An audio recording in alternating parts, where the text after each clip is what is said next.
마지막 주간을 맞아서 다윗의 이야기를 좀 하려고 합니다.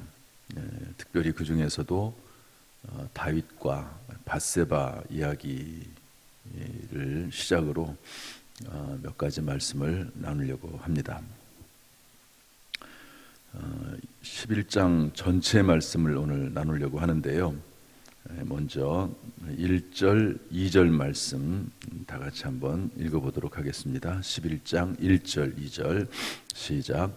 그 해가 돌아와 왕들이 출전할 때가 되매 다윗이 요압과 그에게 있는 그의 부하들과 온 이스라엘 군대를 보내니 그들이 암몬 자손을 멸하고 랍바를 에워쌌고 다윗은 예루살렘에 그대로 있더라. 저녁 때에 다윗이 그의 침상에서 일어나 왕궁 옥상에서 거닐다가 그곳에서 보니 한 여인이 목욕을 하는데 심히 아름다워 보이는지라. 다윗이 평생 전쟁을 하는 그런 사람입니다.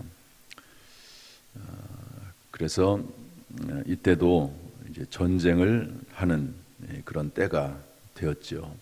그런데 이번에는 다윗이 예루살렘에 그냥 남아 있습니다. 아마 부하들을 믿고 본인은 나가지 않았다고도 볼 수 있습니다. 그런데 조금 그 모습이 다릅니다. 왜냐하면 2절 말씀 보면 저녁 때에 다윗이 그의 침상에서 일어나, 이런 모습을 보면 다윗이 평소와는 다르게 조금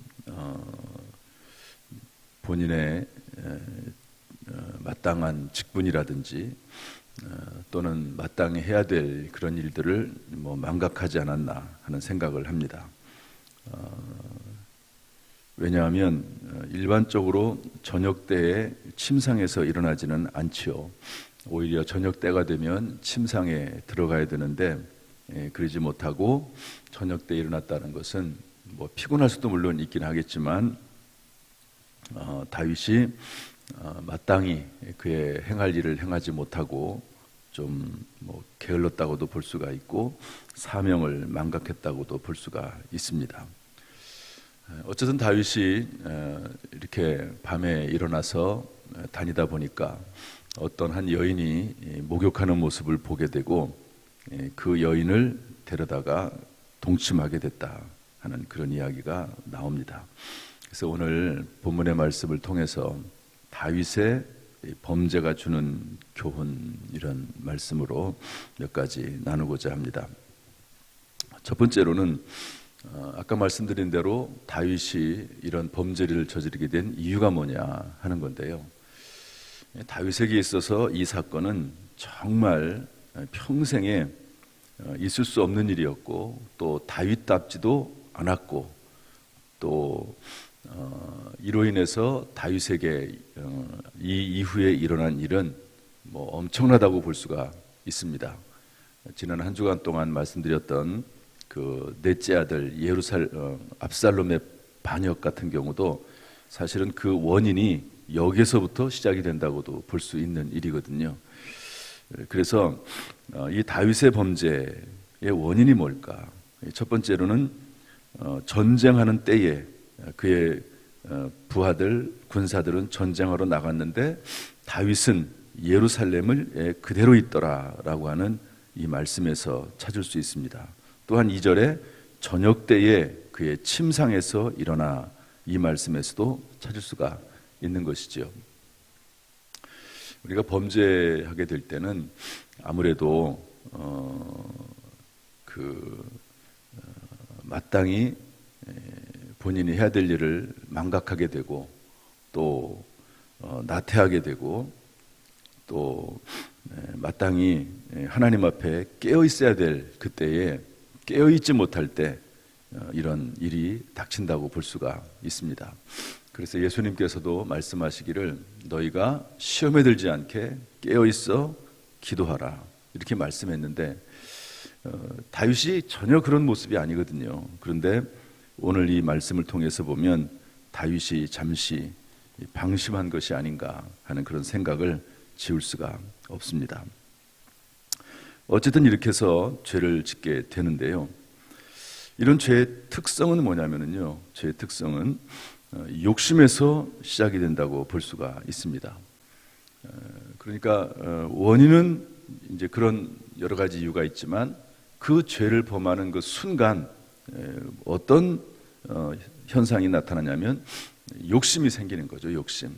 죄는 거의 대부분 욕심에서 시작이 된다고 볼 수가 있습니다. 그래서 욕심이 잉태한즉 죄를 낳고 죄가 장성한즉 사망을 낳는다. 성경은 우리에게 알려주고 있습니다. 뭐든지 욕심이 너무 많아지면 또 그 욕심이 속에서부터 싹이 트고 그리고 그것을 적절하게 처리하지 못하면 결국에는 그 욕심이 죄를 짓게 되는 것이죠. 그래서 어떤 욕심은요, 죄까지 가지 않는 욕심도 있습니다. 그러나 그 욕심을 계속 품고 있게 되면 가룟 유다처럼 결국에는 예수 그리스도를 배반하게 되고 죄를 범하게 된다 하는 것을 알 수가 있습니다. 모든 것들은 욕심에서 나온다.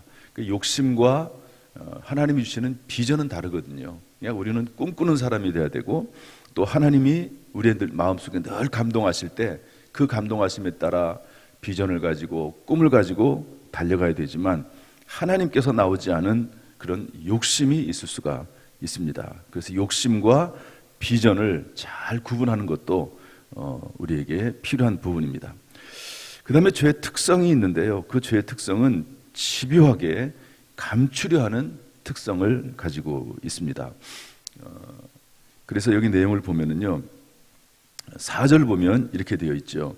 다윗이 전령을 보내 그 여자를 자기에게로 데려오게 하여 그 여자와 동침하고 그가 그 여자의 부정함을 깨끗하게 하였으므로 그가 자기 집으로 돌아가니라.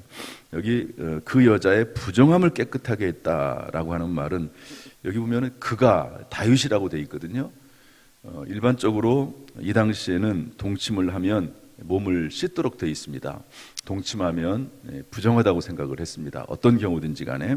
그런데 그가, 그 여인이 스스로 한 것이 아니고 다윗이 그 여인으로 하여금 부정함을 깨끗하게 하였다 이렇게 되어 있습니다.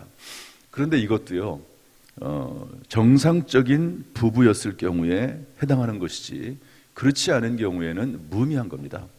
정상적인 부부가 동침했을 때 그때 몸을 씻는 것이 성경적인 율법의 모습이었지만 그러나 그것은 정상적인 부부였을 때 의미하는 거지 이런 경우에는 몸을 씻는다고 해서 그 부정함이 제거되는 것이 아닙니다. 어쨌든 다윗은 이렇게라도 해서 그 부정함을 깨끗하게 해보려고 했지만 그러나 마음대로 되는 것이 아니죠. 5절 말씀 보니까 그 여인이 임신하매 사람을 보내 다윗에게 말하여 이르되 내가 임신하였나이다. 그렇게 연락이 오는 것을 볼 수가 있습니다. 다윗은 이것이 그냥 잘 마무리될 줄 알았어요. 그런데 덜컥 그 여인이 임신할 줄을 누가 알았겠습니까? 그래서 여기서부터 집요하게 그 일을 감추려고 시작을 하는데요. 전쟁에 나가 있는 이 여인의 아내 우리아를 부릅니다. 여러분 우리아는 다윗의 30용사에 들어가는 사람이거든요. 충성스러운 사람입니다. 그래서 불러가지고 다 전쟁하고 있는데 전령을 보내서 불러가지고요. 이렇게 말합니다. 우리 8절 말씀 읽어보겠습니다. 8절 말씀 다 같이 시작. 그가 또 우리아에게 이르되 내 집으로 내려가서 발을 씻으라 하니 우리아가 왕궁에서 나가매 왕의 음식물이 뒤따라가니라. 이 발을 씻으라라고 하는 말은 이 당시에는 광야 지역이고 사막 지역이기 때문에 항상 이렇게 모래바람이 불고 또 광야에서 불어오는 여러 가지 먼지들 이런 것들이 많기 때문에 가능하면 매일매일 외출했다 들어오면 씻게 돼 있습니다. 요즘도 그럴 수 있지만 이 당시에는 더 심한 거죠. 그래서 이 발을 씻으라고 하는 말은 휴식을 취하라라고 하는 의미를 가지고 있습니다.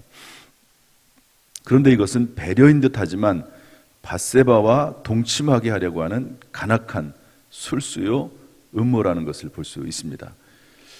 자기의 죄를 감춰보려고 하는 거죠. 이렇게 해서 그의 진짜 남편이 와서 이 여인과 동침하게 되면 이 남편의 아이인 것처럼 그렇게 속여보려고 하는 그런 마음이죠. 그런데 이 우리아가 워낙 충성스러운 사람이라서 그렇게 하지 않습니다. 부하들이 찾아와서 물어보죠.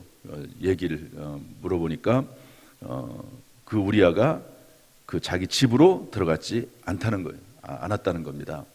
그래서 다시 부릅니다. 다시 불러가지고 왜 들어가지 않았냐 그랬더니 우리 전우들은 전부 싸우고 있는데 내가 어떻게 들어가서 거기에서 편히 쉬겠습니까? 그럴 수가 없습니다. 그래서 집에 들어가지 않고 그냥 밖에서 잠을 잔 겁니다. 그러면서 말하기를 11절에 내가 왕의 살아계심과 왕의 혼의 살아계심을 두고 맹세하나니 앞으로도 그렇게 하지 않을 것입니다. 이 전쟁이 끝나기까지는 제가 그럴 수가 없습니다. 얘기하는 거죠. 여기 왕의 살아계심과 왕의 혼의 살아계심을 두고 맹세한다 이렇게 되어 있는데 제가 이번에 이 말씀을 준비하면서 자료를 보니까 이런 말씀이 있더라고요. 보통 이제 우리가 맹세를 할 때 하나님의 이름으로 맹세를 하잖아요. 그런데 일반 관습적으로 여기 보면 왕의 이름으로 맹세를 하지 않습니까? 자기보다 낮은 사람을 향해서 맹세를 할 때는 그 사람의 이름으로 맹세를 할 수는 없죠. 낮은 사람이니까 하나님의 이름으로 일반적으로 맹세를 한다고 그래요.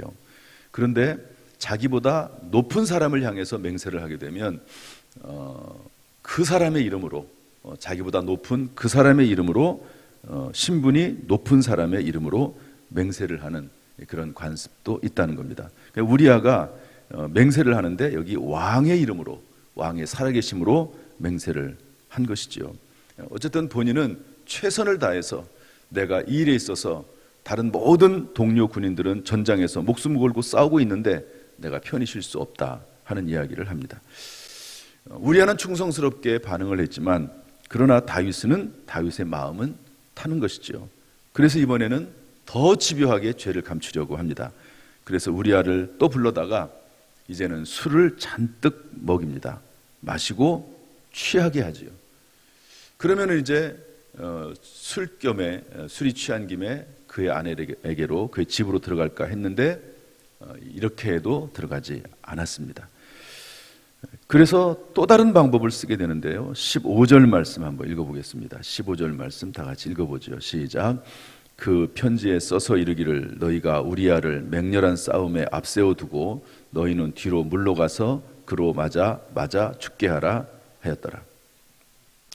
전쟁에 아주 심각한 아주 전쟁이 엄청나게 어렵고 힘든 또 적군이 아주 싸움을 잘하는 용사들이 있는 그 적진에 보내라는 겁니다.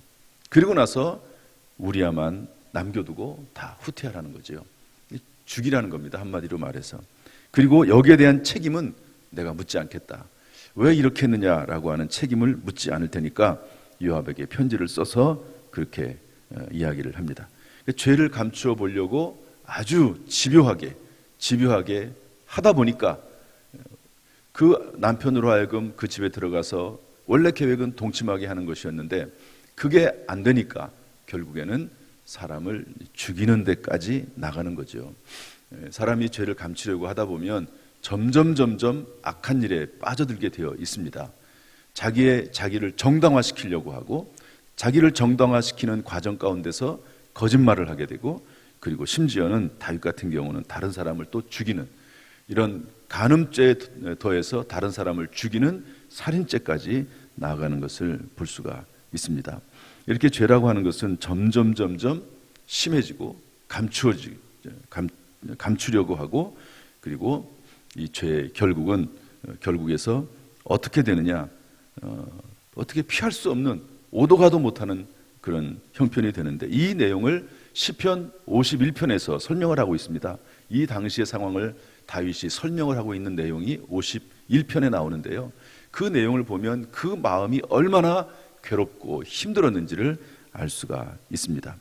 어쨌든 그 우리아가 죽었습니다. 그리고 그러한 일에 대해서 요압 장군에게도 그 책임을 묻지 않았습니다. 그리고 나서 아까 읽었던 26절, 27절의 말씀이 나오는 거죠. 우리 다 같이 한번 읽어볼까요? 다시 한번 26절, 27절 시작. 우리아의 아내는 그 남편 우리아가 죽었음을 듣고 그의 남편을 위하여 소리내어 우니라. 그 장례를 마침에 다윗이 사람을 보내 그를 왕궁으로 데려오니 그가 그의 아내가 되어 그에게 아들을 낳으니라. 다윗이 행한 그 일이 여호와 보시기에 악하였더라. 다 끝난 것 같아요. 이제 우리아의 아내도 장례를 치르고 나서 남편이 죽었으니까 어떻게 합니까? 할 수 없지요. 장례를 치릅니다. 그러니까 다윗이 그 여인을 왕궁으로 아예 데리고 와서 아내를 삼습니다. 그리고 아이를 낳죠. 이제 다 끝났습니다.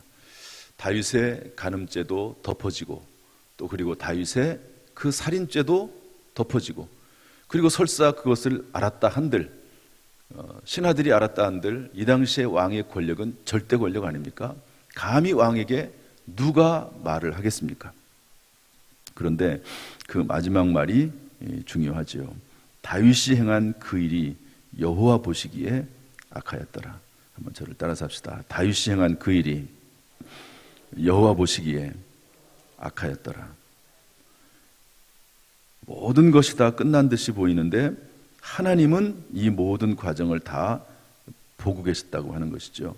다윗은 끝났다고 생각했지만 하나님께서는 이제 시작이라고 말씀하시는 것입니다. 그래서 12장 1절에 보면 여호와께서 나단을 다윗에게 보내시니 이렇게 되어 있습니다.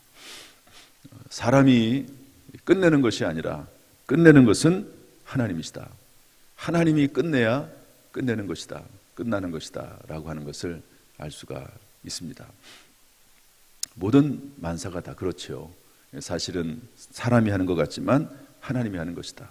모든 계획을 사람이 세우는 것 같지만 그것을 이루시는 분은 하나님이시라고 성경은 분명히 말씀을 하고 있습니다. 우리가 2022년도를 마감하는 마지막 주가 되었습니다.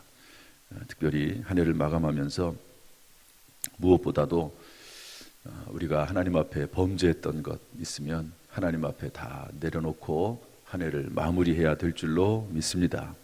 물론 우리가 매일매일 하나님 앞에 회개하죠. 그렇지 않습니까? 제가 새벽에도 기도하고 저녁에도 기도하고 하는 것은 항상 제일 먼저 기도하는 것은 회개 기도입니다. 저에 대한 회개 기도도 물론 당연히 들어가고 그 다음에 가족들과 또 성도들과 성도들 한 사람 한 사람을 위해서 그렇지는 않지만 성도들의 죄를 하나님께서 용서해 달라고. 욥이 그렇게 했습니다. 욥이 아들들이 잔치를 벌이고 났을 때에 꼭 그 자녀들을 불러다가 제사를 드리면서 하나님 앞에 회개했거든요. 또 나라 민족의 죄를 대신해서 회개하면서 기도하고 당진 사회의 죄를 대신해서 회개하면서 기도하고 그렇게 매일매일 기도하지만 특별히 2022년도를 마감하면서 하나님 앞에 우리가 지금까지 혹시 계속 미뤄왔던 그런 회개들이 있습니다. 다윗처럼 계속해서 그것을 감추려고 하고 미뤄오고 그리고 그 행동을 바꾸지 않고 계속해서 미루고 또 미루고 미뤄왔던 그런 죄들이 혹시 있다면 하나님 앞에 회개하고 내려놓고 그런 모습들을 바꾸고 새롭게 시작할 수 있는 저와 여러분이 되어야 될 줄로 믿습니다. 그 비결은 딱 하나밖에 없습니다. 그것은 뭐냐? 예수 그리스도. 우리를 위해서 십자가에 죽으신 예수 그리스도. 그 예수 그리스도의 십자가의 보혈, 예수님의 피를 의지하는 것밖에 없습니다. 여러분 예수님 앞에 나갈 때는 그냥 뻔뻔하게 나가는 거예요. 혹시 반복되는 죄가 있다 할지라도 그것 때문에 낙심하거나 좌절하지 마십시오. 예수 그리스도의 그 보혈과 예수 그리스도의 십자가의 능력은 나의 뻔뻔함보다도 훨씬 더 강력하고 능력 있고 권세가 있습니다. 오늘도 예수 그리스도의 십자가의 보혈의 능력을 의지하면서 모든 죄를 내려놓고 새롭게 시작하는 이번 한 주간 또 새해를 맞이할 수 있기를 주님의 이름으로 축복합니다. 할렐루야. 기도하겠습니다. 은혜와 사랑이 풍성하신 아버지 하나님, 우리 가운데 혹시 지난 1년 동안 하나님 앞에 양심의 가책을 받고 살아가면서도 그 죄를 끊지 못하고 살았던 죄악들이 있습니까? 주여 이 시간에 고백함으로 새해를 맞이하기를 원합니다. 주 예수 그리스도의 십자가를 온전히 의지하며 주님 앞에 나갑니다. 주여 우리의 죄를 용서하여 주옵소서. 예수 그리스도의 십자가의 보혈로 덮어 주옵소서. 새롭게 하시고 오직 예수 그리스도, 어떤 그 죄도 결코 주님 앞에서는 용서받을 수 없는 죄가 없는 줄로 아오니 주여 우리를 깨끗하게 하시고 새롭게 시작할 수 있도록 인도해 주옵소서. 은혜 아니면 살 수가 없습니다. 천부의 의지 없어서 손들고 옵니다. 오직 예수 그리스도의 십자가의 피를 의지하면서 오늘도 나아가오니 은혜 위에 은혜를 더하여 주옵소서. 오늘도 이 새벽에 주 앞에 나와서 기도하는 우리 성도들의 간절한 기도를 들어 응답하여 주옵소서. 그 입술의 기도가 하나님의 온전한 뜻이 되게 하시고 우리 교회를 위해서, 나라 민족을 위해서, 또 자신을 위해서, 교회 아름다운 성도를 위해서 기도할 때마다 응답하여 주옵소서. 위대한 입술이 되게 하여 주옵소서. 예수님의 이름으로 축복하며 기도하옵나이다. 아멘. 이제는 우리 주 예수 그리스도의 은혜와 아버지 하나님의 무한하신 사랑과 성령님의 교통하심이 이 시간 주의 전에 나와서 기도하는 모든 성도들, 또 주의 은혜를 사모하는 모든 성도들 한 사람 한 사람 머리머리 위에, 그 가정, 직장, 사업, 자녀, 심령 위에 함께 하시기를 간절히 축원하옵나이다. 아멘.